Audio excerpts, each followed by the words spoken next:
দক্ষিণ এশিয়া অঞ্চলে চীনের আধিপত্য মোকাবেলায় আমেরিকার বন্ধু ভারত।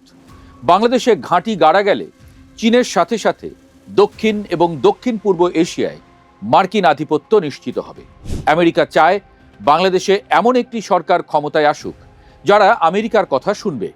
সেজন্যই জামায়াতকে চেয়েছিল দেশটি।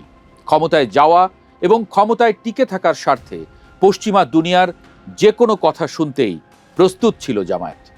কিন্তু বাংলাদেশের ভোটাররা, বিশেষ করে নারী ভোটাররা হতাশ করে দলটিকে। দশকের পর দশক রাজনীতি করেও ইসলামী দলগুলোর নারীদের মধ্যে জনপ্রিয়তা অর্জন করতে পারেনি।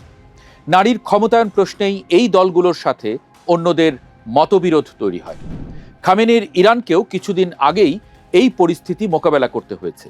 2022 সালের সেপ্টেম্বরে তেহরানের রাস্তায় ঠিকমতো হিজাব না পরার অপরাধে মাহসা আমিনি নামে 22 বছরের তরুণীকে পিটিয়ে হত্যা করে ইরানি পুলিশ।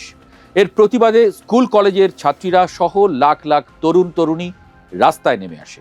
সেই আন্দোলনে 68 জন শিশু সহ 551 জনকে গুলি করে হত্যা করে ইরানি পুলিশ, জানিয়েছে ইরানি মানবাধিকার প্রতিষ্ঠান ইনগো।